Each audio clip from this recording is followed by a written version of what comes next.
안녕하세요, 테디카입니다. 오늘은 최근 루이스 디아스를 영입해 한층 더 강해진 리버풀의 클롭 감독의 전술을 다루려 합니다.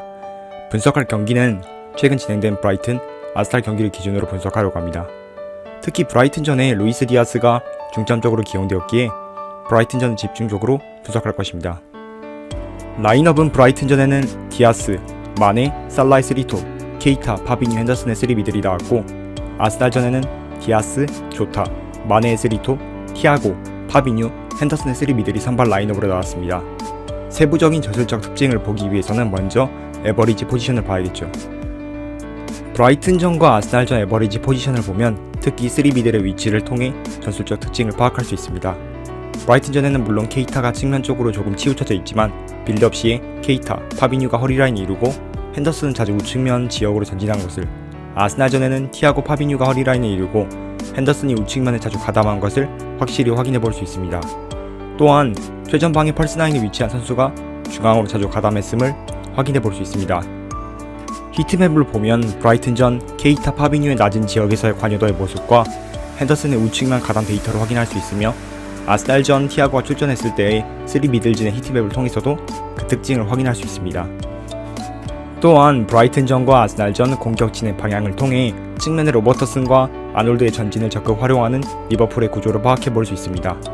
그럼 다음은 타 축구 커뮤니티에서 분석한 리버풀의 전술적 특징을 잠깐 언급해 보겠습니다. 유명한 축구 코치 관련 페이지인 더 코치스 보이스에서는 클롭 감독의 전술적 특징을 다음과 같이 정리했습니다. 1. 풀백들의 전진. 2. 공격적인 에어 압박. 3. 인사이드 포워드들에 의한 펄스9의 측면 이동. 4. 뒤에는 싱글 피벗 그리고 역동적이고 빠른 8번 선수들로 정리했습니다.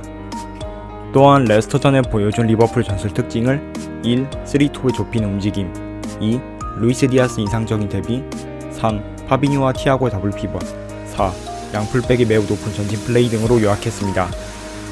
다음 사진에서 리버풀이 미들 서드에서 만드는 4-3-3 시스템을 볼 수 있고, 위로 전진했을 때 펄스9이 내려오고 우측 메잘라가 전진하면서 만드는 공격 박스 시스템을 볼 수 있고, 인테르전 최후방 빌드업 시에는 압박을 벗어나기 위해 티아고의 깊은 빌드업 지형과 펄스9이 내려오는 움직임, 공격 지역으로 전진했을 때 아놀드가 안쪽으로 들어오는 움직임, 펄스9이 내려옴으로써 중앙의 과부하 시스템 등을 볼 수 있습니다. 네, 지금부터 브라이튼전을 중심으로 리버풀의 전술 특징을 파악해 보겠습니다. 먼저 빌드업 과정을 보시면 한쪽 풀백 아놀드는 높은 지역까지 전진해 있고, 로버트슨이 센터백과 같은 라인에 서며 빌드업을 지원, 그리고 핸더슨은 높은 지역에 위치하고 케이타, 파비뉴가 더블 피벗 라인을 형성하는 모습을 확인할 수 있습니다. 특히 이러한 빌드업 과정에서 측면을 이용할 때는 좌측면에서는 디아스가 자주 내려와 안쪽으로 볼을 몰고 들어가거나 내려와서 패스 옵션을 제공해주는 모습을 종종 볼 수 있었습니다. 아스날전을 보아도 티아고, 파비뉴가 자주 더블 피벗을 구성하고 핸더슨은 우측면 높은 지역에 전진해 있는 모습을 자주 확인할 수 있습니다. 여기서 티아고는 측면 지역으로 자주 빠지는 케이타보다는 자주 허리 라인에서 볼 전개와 앞선으로 패스를 보내는 데 집중하는 모습을 보여주죠. 앞서 설명한 것처럼 리버풀의 주요 공격 대형은 2-3-5 대형이라고 볼 수 있는데요. 최근 들어 이런 2-3-5 공격 대형이 변화해가는 특징이 있다면 아놀드의 위치일 것입니다. 이 경기들에서 아놀드가 영향력을 발휘하는 중점적인 위치는 박스 아래 우측 하프스페이스 높은 지역입니다. 다음 장면에서도 오히려 윙 스페이스에 올라간 선수는 핸더슨, 그리고 아놀드는 하프스페이스에서 팀의 패스를 기다리는 모습을 확인할 수 있고, 다음 장면에서 아놀드가 반대 측면에서 쇄도하는 로버트슨을 바라보고 패스를 찔러주는 모습, 아놀드가 최전방 3톱의 페네트레이션을 활용하는 모습도 확인할 수 있습니다.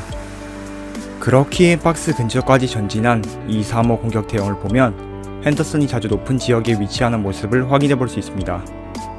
아스날전 골 장면을 돌아보면 이때 박스 안을 타격하는 선수진에도 핸더슨이 위치하고 아놀드는 그 뒤에서 세컨볼을 노리는 형태를 만들고 있습니다.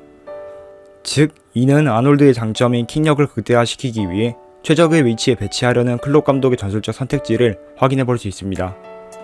특히 리버풀은 공격 상황에서 상대팀이 라인을 올려 뒷공간이 열려있을 때 최전방에 위치하는 톱 자원들이 항시 뒷공간을 노리고 있고, 측면으로 퍼진 미드필더, 풀백, 그리고 드리블을 통해 전진하는 데 강점을 보여주는 마팁 또한 페네트레이션 과정을 자주 활용합니다. 다음 장면에서도 아놀드는 파이널 서드에서 중앙 지역으로 깊게 들어가 있고 핸더슨이 측면에 관여하는 모습을 확인할 수 있으며, 로버트슨 또한 역습 진행 과정에서 반대 측면에 공격이 진행될 때 안쪽으로 타고 들어가 쇄도하는 모습을 확인해 볼 수 있습니다. 이에 펄스 9으로 출전한 마네가 언더랩하는 로버트슨을 향해 스루를 보내는 모습 또한 확인해 볼 수 있었죠. 마지막으로 수비 과정을 보면 수비 대형은 기본적으로 다음과 같은 4-3-3 대형에서 특히 상대팀의 최후방 빌드업 시 최전방의 3톱과 밑에 2명의 미드필더가 전진한 2-3 압박 구조로 보여줍니다. 이때 상대 공격의 진행 방향에서 전진 패스가 발생했을 때를 트리거로 소유권을 빼앗기 위한 압박을 실행합니다. 아스날전에서도 이러한 압박 구조의 특징을 파악할 수 있었습니다. 여기서 6번 역할인 파비뉴 또한 우리 팀의 나머지 미드필더가 수비를 위해 이미 포지셔닝을 잡고 있을 때 압박 과정에 지원하기도 합니다. 그 밖에 특징이 있다면 펄스9 선수가 등을 지고 내려와 볼을 받아주거나 중앙의 수적 우세를 만들어주는 특징과 운더볼의 장점이 있는 루이스 디아스는 안쪽 지역에 공간이 있을 때는 자주 치고 들어와 앞선에 찔러주는 플레이 메이킹도 보여준다는 점입니다. 그리고 수비진부터 시작되는 빌드업 시에는 기본적으로 다른 팀들과 동일하게 4-1 빌드업 구조를 가져가기도 합니다. 지금까지 나온 전술적 특징들을 정리해보면 1. 리버풀의 디폴트 포메이션은 4-3-3. 2. 여기서 특히 우측면에 있는 미드필더는 자주 측면에 가담하는 하프윙의 성격을 띠고 있음. 3.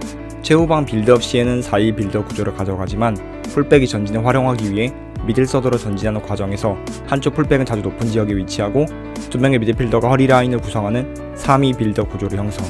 4. 여기서 공격 대형은 2-3-5 시스템. 5. 특히 최근에는 3을 이루는 구성원 중에 한 명이 아놀드가 구성될 때가 많은데 이는 아놀드의 킥력을 활용한 페네트레이션 루트를 만들기 위함. 6. 펄스9은 중앙 과부와 수적 우세를 위해 자주 내려옴. 7. 전방의 3톱은 좁게 플레이하지만 위치를 고수하기보다 때에 따라 서로 위치를 바꾸는 스위칭 플레이를 가져감. 8. 왼쪽의 루이스 디아스는 특히 좌측 빌드업 과정을 지원하고 때에 따라 안쪽 깊게 관여하는 플레이 메이킹도 보여줌. 9. 수비 형태는 4-3-3 포메이션을 기본으로 최전방 압박 시에는 2-3 압박 구조를 만들어 상대팀의 전진 패스를 트리거로 압박을 시도함으로 요약해볼 수 있겠습니다. 그럼 지금부터는 제가 FM에서 이런 특징을 살린 전술을 어떻게 구성했는지 보도록 하겠습니다.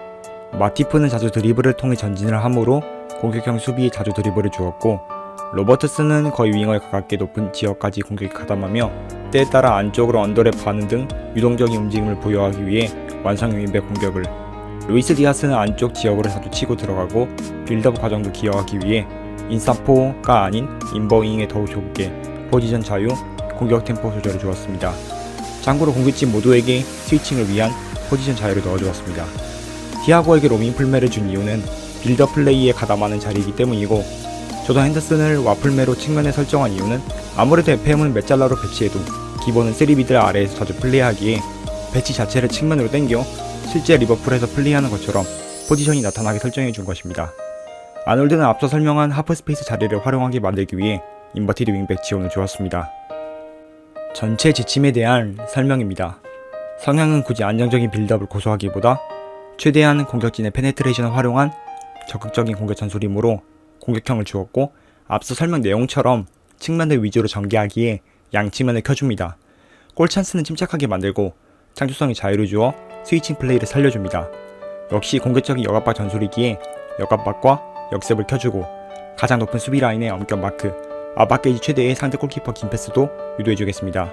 수비 라인 컨트롤을 위한 오프사이드 트랩도 넣어줍니다.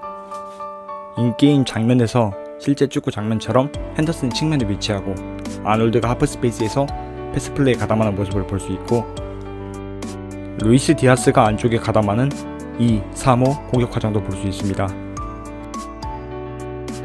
전방부터 진행되는 2-3 압박 구조를 볼 수 있고, 3-2 빌드업 구조와 파비뉴가 압박하는 모습도 볼 수 있습니다. 패스맵을 통해서도 핸더슨이 확실히 우측면에 빠져서 플레이했음을, 파비뉴는 센터서클 부근에서 활동하고 티아고는 좌측 빌드업에 가담한 모습, 그리고 아놀드가 상당 부분 뒤에서 앞선으로 찔러주는 플레이를 잘했음을 확인할 수 있습니다. 또한 설명처럼 루이스 디아스가 연계에 많이 가담한 모습을 확인할 수 있습니다. 살라는 최대한 공격에 집중해 높은 지역에서 포지셔닝이 나타난 것도 확인할 수 있습니다. 네, 이렇게 전술 설명과 제가 게임에서 만든 전술에 대해 알아보았습니다. 여러분이라면 어떤 축구 게임에서 어떻게 전술을 만드시겠습니까? 여러분의 자유로운 생각과 질문을 댓글을 통해 남겨주세요.